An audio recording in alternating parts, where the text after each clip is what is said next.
Right, ladies and gentlemen, week 118, ever closer to the halfway point of the season. And we're starting things off a bit unusually. We don't normally start off with the Dirt Division, but, well, that's exactly what we're doing here, clearly. Because ain't nothing else running at Colorado Springs, I can assure you of that. And yeah, the Dirt class, Special Conditions Cup, class, terminology, technically, it's a slightly different set of regulations, as I said before. So this is the Dirt Division, and there's a Special Conditions Division. That's all of the exact same cars. The only difference is the slight alteration made to accommodate being on snow tires rather than on dirt tires. Other than that, functionally the same thing. But, yeah, just like how last week was entirely in Europe with European circuits, this week, spoiler alert, is entirely comprised of tracks in the United States. So I guess by law of averages, that means we gotta stay in Japan for week 19, huh? I don't think we'll have any problems doing that.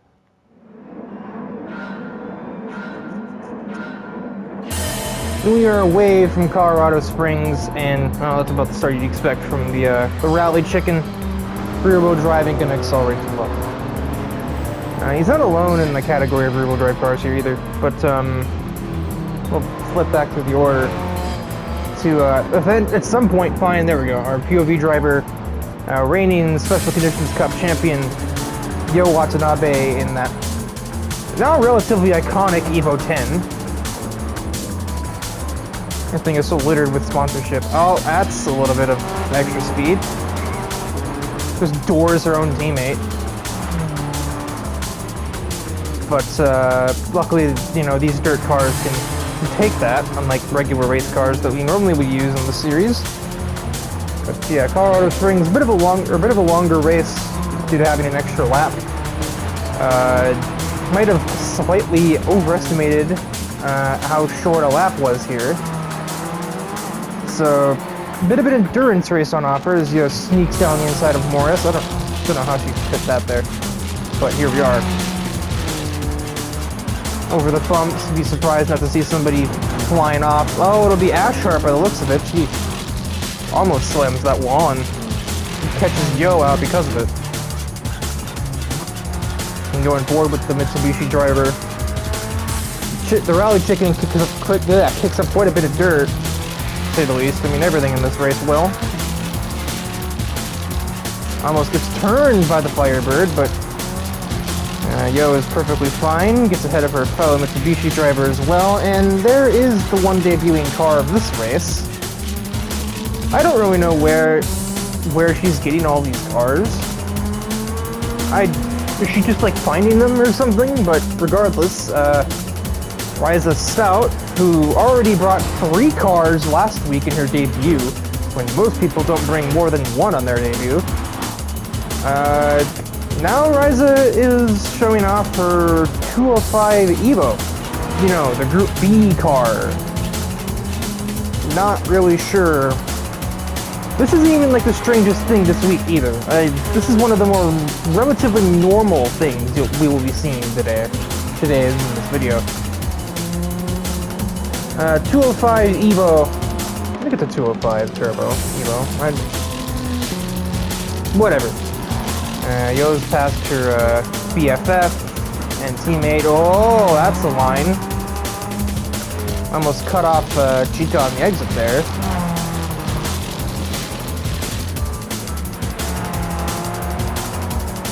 Mitsubishi versus Subaru. We haven't seen this before, have we? Obviously we already a third of the way through the race. Blonde is a little ways up the road in her Celica, the other IRL rally car here. And no, that's not a kit car, neither is Risa's. That's kind of what I thought, but it's not. They're not. These are the genuine article. And Yo's gonna try around the outside. That'll get it done. Better traction for the Evo there, to say the least. Better line. Yo kind of held Blonde down on the inside. Really limited her ability to get to the throttle. So not even halfway through the race, and Yo has already taken her spot at the lead. A lot of sliding though. Blonde might challenge, might not be able to. Oh no, she's gonna try, but she just doesn't have the bravery, ironically, to just like hold the car way out that wide like Yo does. Bit awkward over the bumps, but I think I would say Yo probably knows what she's doing when it comes to that. And I think we'll be seeing the Evo driver just start to get away here. He's already got about a second or two over Blonde at the end of the third lap, so a jump cut may be in our future here. We'll kind of look around the rest of the field to see if there's any action going on. It's closing up behind, a little bit behind Fenny. Chica's catching her, Riza's catching Chica, Rantanen's catching Stout. Even Logan's kind of hanging around in the Rally Chicken, sitting in 7th, which is not bad for a rear-wheel drive car. I think you can get any kind of top 10 result out of anything that's not 4-wheel drive in this category. You're doing alright. Nico, yeah, this is pretty much single file. Oh, Ashart's skidding a little bit wiggly there. De La Cruz also in a rear-wheel drive car. It's not treating him too well. And then apparently there was a typo made in Life's previous appearance. It's Vestia, not Bestia, or Bestia, whatever. She's not having a race to remember. Considering her rival, at least Fenny claims that Life's her rival, is running 3rd. I don't really know. I haven't exactly checked in with Vespa much. She's not really the talkative one. Unlike Fenny, who seems all too eager to talk my ear off every time I look at her. Which, I mean, yeah, that is more sociable than I expected from a Hollywood star. But she's only ever talking about herself anyway, so really, is it even a conversation at that point? I'm gonna go ahead and say no. Yeah, it's like Nico times 3. Ironic, since, you know, Nico's in the race and on the same team. There's just a lot of egos down at NFR. I feel bad for Isabel. She has to deal with all of that in one day, on one team. Nico, Uni, Fenny, and Noir's collective self-assurance. I know, a dirty word. But, that just sounds like a nightmare to me.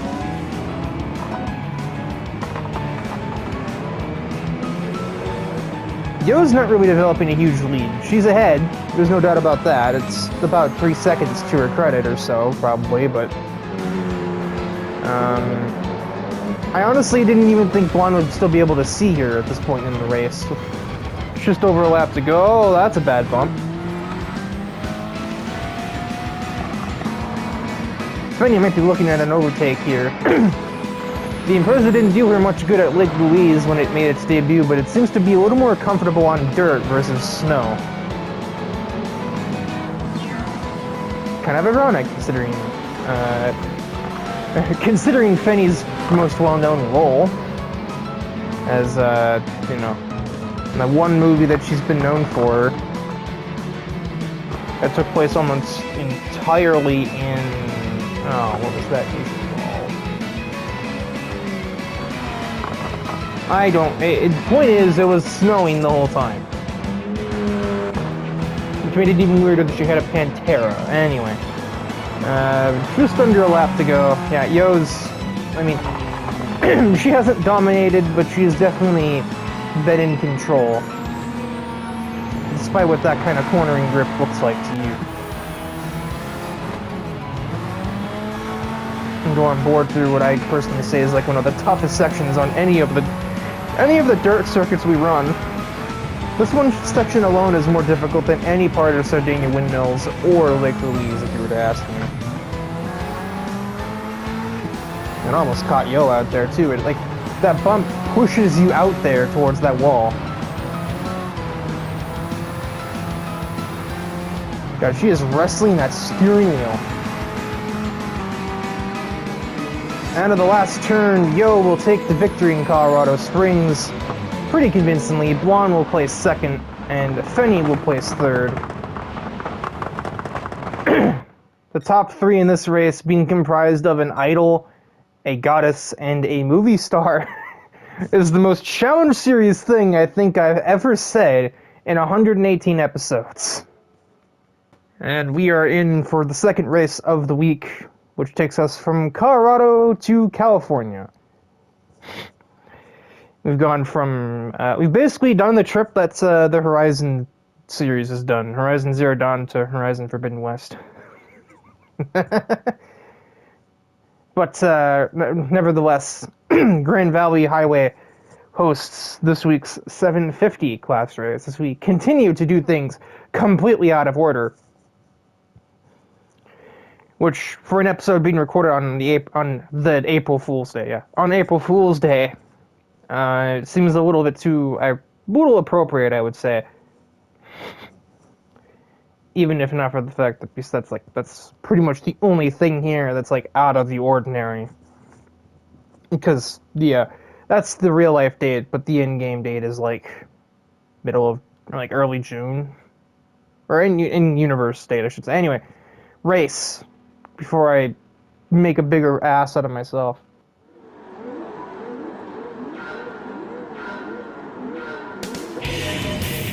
And we are away from the grandest of valleys, and that's quite a start for those two. Yeah, unsurprising considering they are both four-wheel drive cars, but, well, that's not even what I'm looking at, whoops. Our POV driver just got 10 places on one corner. That would be Honoka and her R34 Skyline. I'm still curious as to why she went with the Skyline. Out of all things, she drives an NSX most of the time, so I figured she'd at least want something mid-engine. But she went with a Nismo S-Tune R34 instead. It's supposed to be easier to drive, but I don't really think that's really a top priority for somebody who's gotten used to NSXs. Those things are not easy to drive. I should know. I had one at one point. On the buck round. The buck round. Yep. In the buck round, back Enzelo's just got put into a wall. This race has two debuting cars. The first of which is one of the two rocket starts of Cam Walker with a 2016 model R8, I believe. Well, at least it's the newer model. Everybody's been stuck with the 2011 model or something like that for the longest. So we're finally seeing something else. That's 3 wide behind him. Oh. Well, that was a fancy-looking car, but Blonde just broke very haphazardly and drove into the back of Sylvester Sterling, I think. Didn't do any damage to the Aston, but certainly did some damage to the Toyota TS020 road car that Blonde is debuting. Because apparently having a replica of the Celica WRC car from the late 90s wasn't enough. Now she has to have a road car of a... Yeah? Good lord! So here's Dom DeFrisco trying to pass Akira Taniguchi in his LFA, but they both lose under braking, and they both spin off the circuit. I bet that looks silly from Buck's POV. Yeah, Dom managed to save it, sort of, and keep the car kind of on the road. Akira didn't do that, though, and he's even still having problems straightening that car out. He had 4 cars with damage on that first lap. 3 of the 4 being race cars, because effectively this might as well be a race car. Even the road-going version of the TS020 has a crap load of downforce.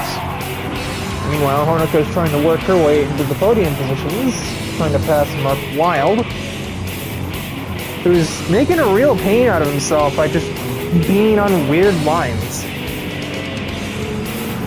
Eventually, it looks like Honoka will be victorious. Oh, Mark almost turned her, but that does not affect her any.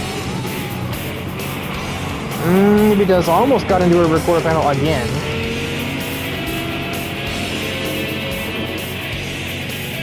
And now she will be off after the leading the Sam Squadron duo of Paul Valentine and John Garrison, who have not made a ton of appearances this season. I think it's just availability and the fact that these races get a lot of entrants, especially since they fill a lot of the more prominent categories.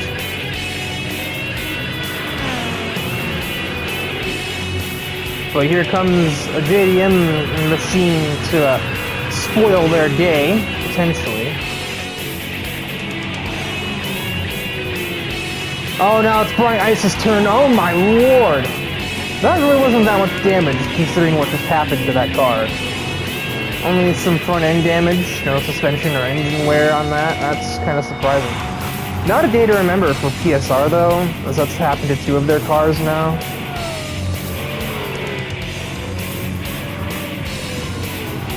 Kind of scroll down the running order here. Dom at least made it this time. He rejoins the circuit after his pit stop. Ahead of the other cars that had gotten damaged. Meanwhile, back at the front, Honoka's yet to find her way ahead of either of the SAM drivers. She might have a shot here, and indeed, that was relatively easy, all considered. Getting ahead of Garrison, and now a Ford GT remains.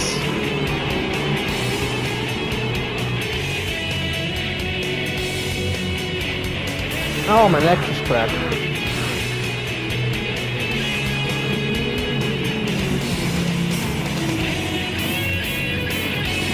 I forgot, yeah, right, you're supposed to commentate it. This section 2 is also where the Skyline is going to be making up more time. These slow corners, the Skyline will have better acceleration than the Ford GT. Looks like Paul laid over for her there, the way that looked. At least from that camera angle, it just looked like he got out of her way. Man, commentary good. I do talk well, I assure you. Yeah, Ice is gonna have to pit for that. Even if it's not too much damage, it's still damage, and you don't really want it getting worse. I'm surprised the R8 of Cam is able to stay under control, considering what I know about R8s, unfortunately. This time, the Prisco does get it stopped properly. Can Taniguchi do the same thing? No! Doing a bit of Ridge Racer, taking out some of the blah. Oh. Wouldn't be surprised if that was a DNF for that car. Obviously it wasn't. He just waited for Brandt to pass, but yeah, Akira clearly needs to work on that thing's setup when he gets it back to his almost said his old man. No, that's a bit of a missed apex. Kyozo is not his dad; it's his employer. When he gets back to the shop he works at, he's gonna have some setup kinks to work out. Speaking of which, I don't know what those lines were from Honoka. I'm not really... No, I just don't know what any of that was. Those were probably the weirdest way I've ever seen anybody take those 2 corners. And, I mean, she still has the lead. I guess I can't really say it was that bad, but it didn't really look very good. Also, at some point, Garrison took second away from Valentine, I didn't notice. Now taking a look-see at how that happened, it just a send at the hairpin. And again, I think Paul maybe sort of laid over, except in this case, it does make more sense since they are on the same team. But as we skip ahead to the final lap here, there's not much of note actually happened in between there. In the final sector, effectively. Garrison is right at Honoka's tailpipe, pretty much. But he's gonna have to be more than just behind her to pass, obviously. Catching is one thing, passing is the other, especially now we're getting to the slower corners on the track. We've exhausted the high-speed curves that the circuit has to offer, and now the Skyline's going to have the advantage for the most part. Mark Wilde is not too far away either. He could play spoiler for the podium here.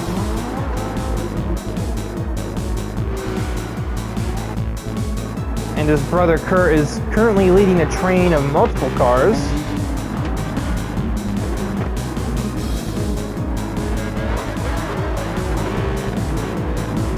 The thing's lack of downforce is really evident, even as the thing is basically designed to be an aero. It's one of the most aerodynamic body shapes you could think of, but it doesn't have the aero parts on it, so that's all for naught. Oh, the two Sam Squadron teammates gonna go too wide again. I think they've maybe accepted that they cannot be taking the lead away, but they're gonna fight for second, because why not? Paul's still kinda there, peeking at an alternate line, but if you just tighten his line for no good reason. And a little bit of a hook of the curb, Honoka Kosaka is gonna head out of the last turn and take the victory at Grand Valley. Make it a double podium behind her for the Sam Squadron. And it started, I believe, first and third. And then Kurt Wilde bringing this huge train of cars home behind him. But, yeah, a good day for the Sam Squadron. Not a good day for PSR,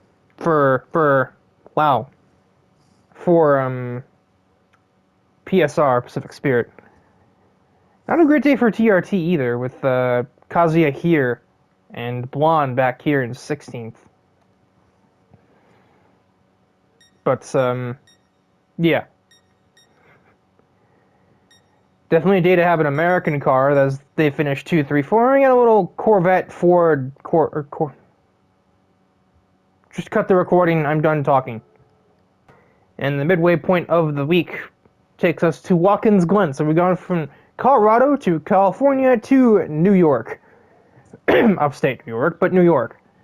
And,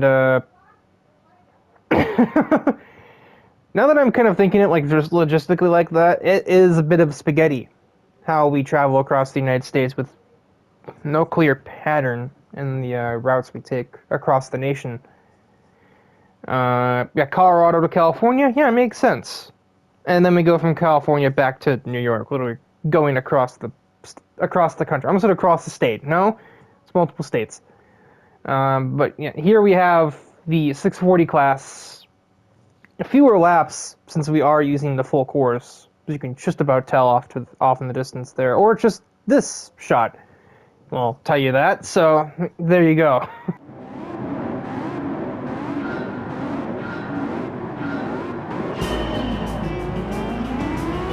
And we are away from Watkins Glen. Just caught a glimpse of the one debuting car here, I believe. This nitwit in a Golf, RC Chigaya, is our POV car for the race. And I can't help but notice that Burt Wheeler and Logan Cool are in the same race again, but luckily they're far enough apart on the starting grid that it might not matter. Fortunately, yeah. Mercury is here, and you all know what that means by now. Do I even want to look?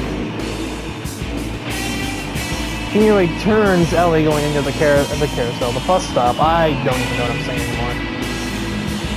I'm just gonna move the camera away, and I can't even bear to look at it. Yeah, let's focus on you. Let's focus on the new driver of the race. Oliver Ringley in a Jaguar D-Type. Out of all things. Yeah, no, that's not... You're not imagining that. That's a actual Jaguar D-Type. Like the car from 1954. Now look at all the 1, 2, 3, 4 for Love Live Idols. For now. I say for now because, I mean, first of all, Tuco DeSantos is looking very fast. They're 3 wide. Ringley's looking pretty fast too. He was up to 4th for a second, but DeSantos had the better line into the heel, as they say. Almost forcing the D-Type off the road. As we crest the hill, Nico's currently the leader. And somewhere in this mess of cars, I reckon we'll be seeing a Golf. Yeah, she's still continuing with Maki, who I think just tried to dive her.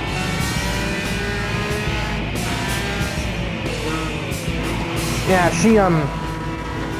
she's not the happiest. At this point, I don't think anybody on this team is. And the fact that she didn't just try to put her in the wall, honestly, is disappointing me.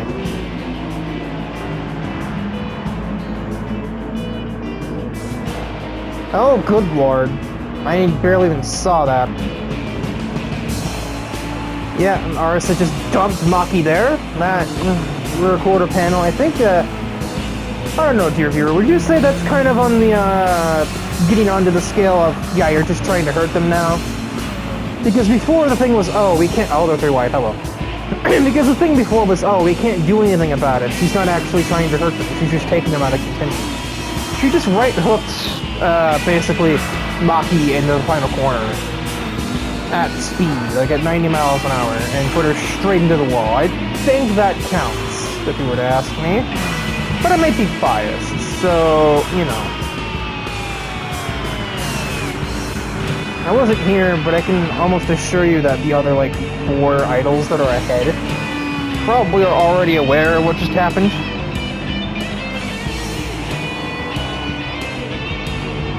Down inside of the opposite of the Roadrunner. No.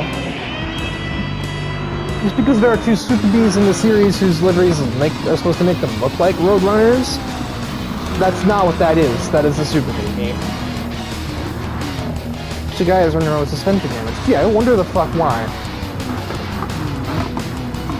Almost gets to the back of Noir, which is would have been funny because that's not even an idol. I mean, she was at one point. Oh, good lord, did Noir just try to turn her?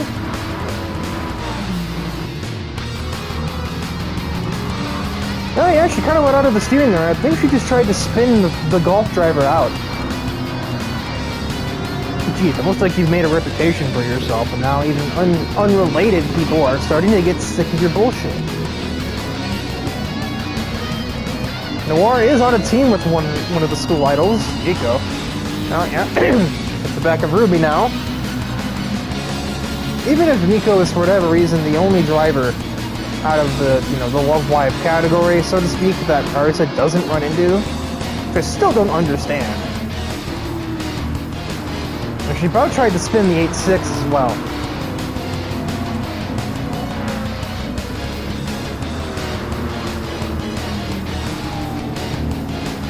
But I mean, like, Logan isn't on Mercury, but he's friends with Umi. And, you know, there are plenty of other people who, you know, like the sort of subgenre of driver that is the former school idol.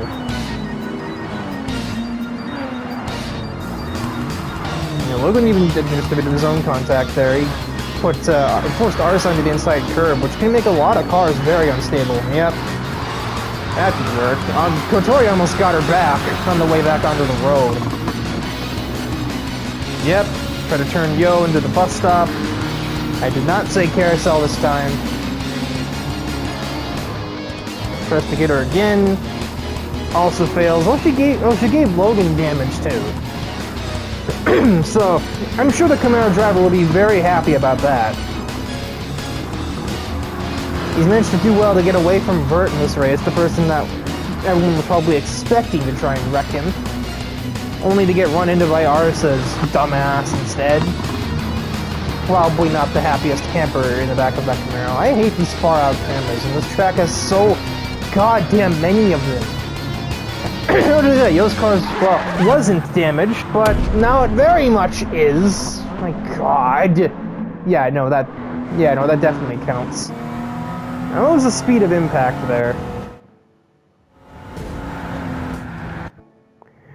You know, 95 miles an hour, plus she's gonna go into the wall, or driver's side first. It's a wonder that the GTO survived that. Her efforts to do that also just lost her a place to load in, which is kind of funny to me. Cameras, please. That's something Fenny would usually be saying, not me. I also like how the top 4 cars are all like more than a half a century old, except for Nico's. Oh yeah, Logan's had enough. Logan just turned Arisa. Forget a Love Live character getting revenge. Logan did it for us. They're right on board with the absolute Chad, as one would say. Yeah, he just straight up turned her. He was going into the pits already. But, yeah, that's a DNF. You can see the smoke there coming out of her engine and everything. Damage on all four parts of the suspension minus the left rear. That Golf's toast. There's no fixing that. And because the leader had started the final lap, that calls the race. So, as much as we hated to interrupt the battle that these three were surely about to have, clearly some idiots had some other fucking plans, and that's not going to go through today. So the victory will go to Tuco de Santos, which, consider how far ahead he was, yeah, it makes sense. I don't think anybody was challenging that, but Oliver Ringley, second on debut in his classic D-Type, and Nico, third. NFR 3-4, for those keeping track at home. But, why is this camera so weird on the back of the DeLorean? But, yeah. Logan has just taken one of Arisa's cars right out of contention. I don't think we'll be seeing that weird copper Golf again anytime soon. And the penultimate race of the week, because apparently that's just the new thing for Laguna Seca, is it's always the second to last thing. Because now we've gone from Colorado to California to New York, back to California. Don't let me schedule an IndyCar season. But, yeah. Second to last race of the week. The 675 category, which normally would be what starts off the week, if not the 640 or 600. But is instead the penultimate race of the week. But, yeah. 675's here. I really wish I was at this race, to be honest. I would have made sure that a certain Skyline driver didn't even get to start it, because I just saw her on the starting grid, and I'm like, oh, Christ. This time, most of the idols didn't even show up. But there were still a couple fools that ran anyway. So I wasn't around to warn them. I was busy doing something else.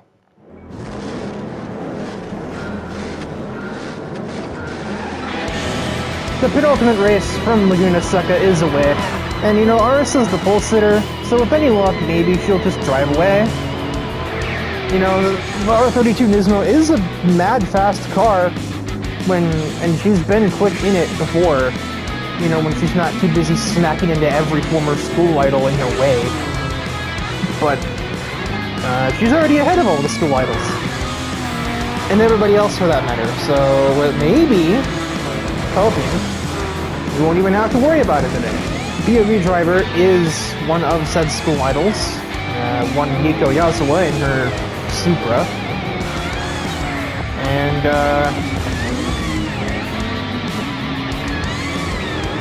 Tyler had some interesting stories to tell, but he didn't want to spoil the surprise. He kind of had that like shit-eating grin on his face, you know, like the one where you like are about to tell somebody a really funny joke and you have to like try to deliver it properly so you don't just laugh before you get to the punchline. He had that kind of expression, and I asked him how the race went. The race beat this one, obviously. I'm not sure I understand why. I'm sure I will soon enough, but right now I'm just kind of curious. That was almost a sneaky one there from Isabel. Oh, God. Throw it, Nico. She about tail whipped Michiko Taniguchi there. The fellow pink Toyota enjoyer. Down the inside of the Camaro, almost getting right up to the back, getting right into the back, let's say, of Isabel. Oh, more sliding, actually gets into the side of the Mustang driver. One thing to note about Isabel, she might be about as kind and cheerful and bubbly as it gets, but that doesn't mean she has infinite patience, you know? I don't think anybody here really does. Even somebody like a Fidanzi driver whose, you know, team ethics dictate that they don't make revenge takeouts, they're still gonna waltz on down to your garage post-race and give you an earful for wrecking their car. They're just not gonna hit you on the track.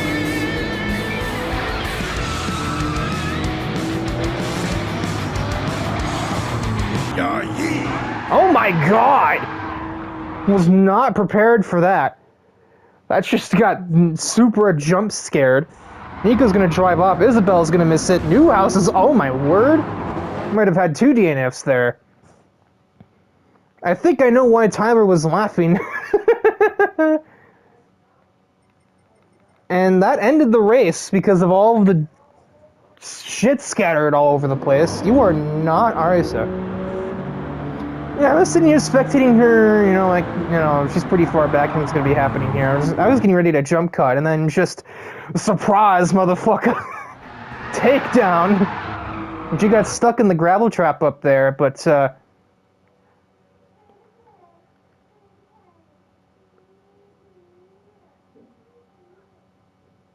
what in the fuck? I don't know if the mic just picked up what I just heard from the other side of the room, but I'm so lost. Yeah, let's understand what else happens here. The recording only goes for a little bit further, but Isabel's trying to avoid Nico, so she goes to the sand. Grant Newhouse does that and drives straight into a wall. And it looks like everybody else kind of remembers how to take it. Grant somehow managed to dig his car out of that sand trap. But, yeah, I mean, there's a shot right there. And got the Skyline stuck in the gravel and broke her suspension. And, if I gotta be honest, I think that might be an elimination right there. So that's, yeah, I bet you anything, that's why he was laughing. Because he got to be the one to make that call. Now I really wish I was here, for this race. Oh yeah, Ryza was here. But, yeah. I feel that for Newhouse. I feel like a lot of people felt that because of how hard he hit that damn wall. 50 miles an hour is a lot when there's a gravel pit this big in between you and the wall. But, yeah, that brought out the red flag because that heavily damaged a lot of cars. And I think Tyler also brought it out specifically so he could read Little Miss Arisa there, the riot act.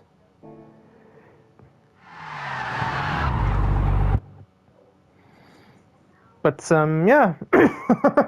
That does it for this dipshit. And we end off the week, as usual, with the roulette race. The one part of this order that made sense. And where would this be again? Like Wyoming or Montana or something, I think? You probably should have started here, honestly. But, you know, then we'd be starting with the roulette race. And I guess in the spirit of the April Fool's episode, we could have probably done that, but I don't know. I didn't think about it. Plus, in universe, it's like June, like I said, so it's literally like mid-June. There's a balmy summer breeze. It's probably like 90 here. I don't know. The higher elevation might make it cooler. I think that's how that works. Asking the wrong guy. I live in Minnesota, for crying out loud. This place is pretty damn flat. Outside of, like, the northern iron ranges. But, yeah. Also, what is a high temperature in Minnesota, right?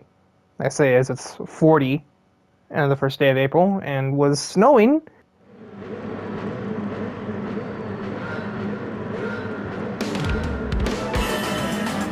This is a double Lamborghini front row. Or, not a double, a Lamborghini front row front. Ah! Lamborghinis, first and second, but they are not the normal ones at all. As Isabel rubs fingers with her literal idol. And oh my god, that's a start and a half. Oh, that's a slide and a half. Catches it though. Everything is happening so fast, and I'm too busy forgetting how to speak my own language to properly commentate what we're looking at. Fucking Katamatsu has a Lamborghini. Lamborghini Urus, anyway. And the POV driver is Rysalind Stout, Ryza in her SLR McLaren. This roulette race, like so many others, does not have any 750 class cars in it. I was gonna say probably because most of the 750 class cars are still over in California. Riker, we're in Wyoming. That's not that far away. Or wherever Yosemite is, or is this Yellowstone? I can't fucking remember.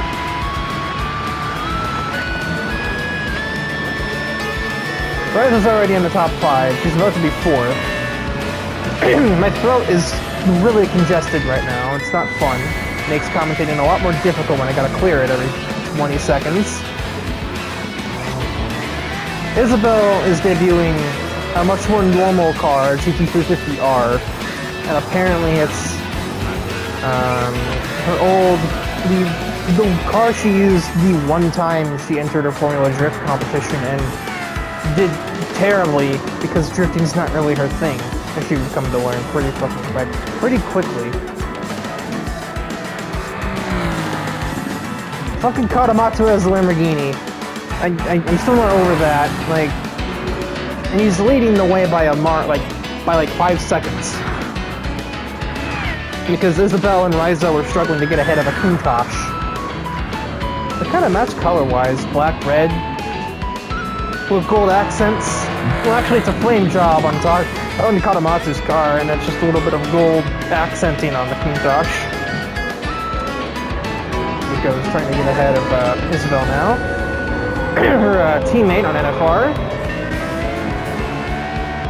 For the time being, from what I understand. Kotori's still kind of hanging around.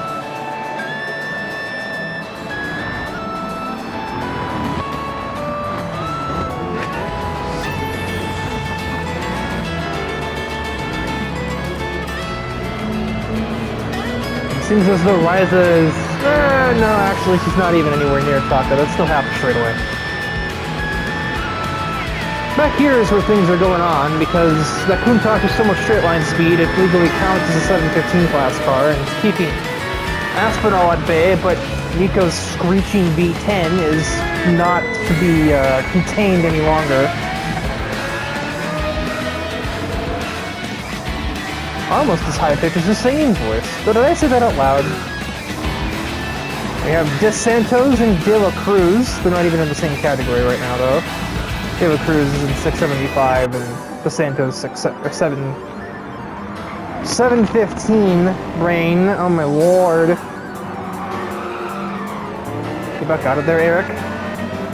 Yeah, Ringley's making a second race this week. Currently second in category, as Chica's leading 640 right now. And we have exactly 2 cars in the 600 class. Wow, Hikari, not your day. Haneo's Clio and Nick's Tesla are the 2 bottom class cars in the race. Now Riza has pretty much caught up to that Lamborghini. Should be looking at a battle to take the lead away, right as we hit the halfway mark of the race.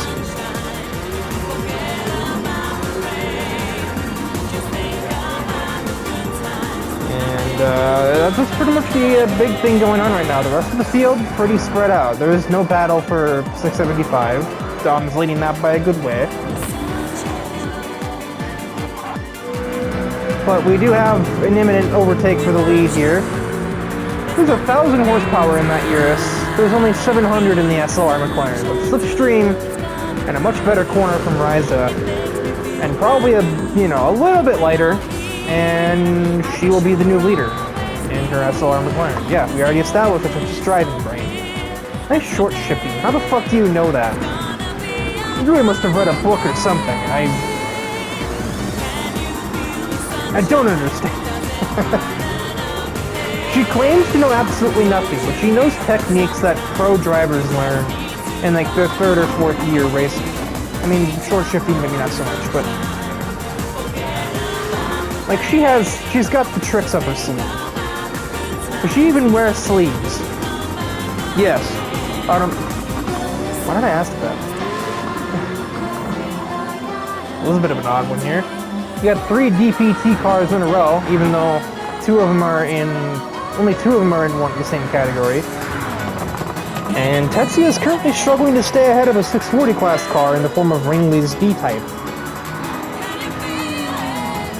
thing might be a bit of a this might be a bit of a weapon in this category. It's so light, and it has a lot of horsepower, and Ringley seems to have done pretty well to get that thing's suspension properly hooked up to where it doesn't just spin all over the place. Which is kind of what I expected the D-Type would do. Being it's from 1954, it's 70 years old. Now Tetsuya's up to the back of his teammate, Chica. But they are not in the same category. He's trying to get up there to his buddy Sammy, who is in the same category as him, but is like 5 seconds up the road, and he may struggle to do that. This is a battle. Ferrari GTO versus a LFA-powered minivan. And they're both catching a GTO and both being chased by a Mitsubishi Evo, all in the same category. By the way, this is a very Challenge Series moment, we'll say. Ferrari GTO and a Pontiac GTO are fighting. That's already funny enough. Unfortunately, there are no Mitsubishi GTOs in the race. Victory is not here. Or, she might have been here, but she's not on the track anyway. Eric got damaged from that battle though, so that's unlucky. Kotori has apparently, let's see how she did that, seized the lead in 675. Apparently it was a pretty long time ago, it was on the back straight. Tuco goes down the inside of Dom, and I think that just throws off his racing line. Kind of? Oh, he gets cut off at the entrance to the next turn, and Kotori slips ahead opportunistically, I see. That's a great camera. Katamatsu's on an island, basically. Raiza's got a pretty comfortable lead as we hit effectively 2 laps to go. Nico's on her own, Isabel's on her own. Tuco's getting away from the lower class cars in an effort to be on his own, the top 5 715 class cars exclusively. Isabel and Dahmer. Isabel, really me? Kotori, the girl that's on Isabel's car, or at least on her 2015 Mustang, not the Shelby GT50, but that's not Isabel. She would not drive an Alfa Romeo.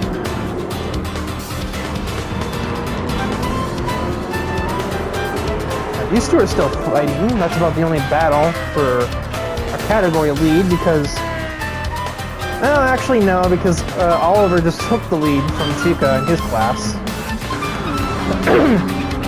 He did it roughly the same way that that Kotori got ahead of Isabel. No, not everybody is Isabel, ahead of Dominic. Nick used the slipstream off of Chica's teammate Harada and got ahead of Chica that way to take the 640 class lead in his second appearance in the Challenge Series. This has been a week to forget the Taniguchi race team, just all around. They only really showed up in this race and in the 750 class race, but it has been a terrible showing from them all. This is 15th, and this is one of the better results of the week for the team.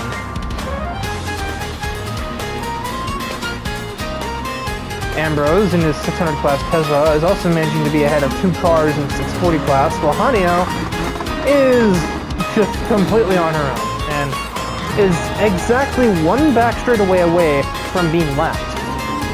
And there's still going to be another lap after this, so there's still time yet for that to happen. We'll just skip ahead to the final lap here. Not really much is happening anywhere on the field right now. We do have like the big train of cars heading towards the last 2 turns. It's not really a big train, it's just a bunch of smaller individual groupings.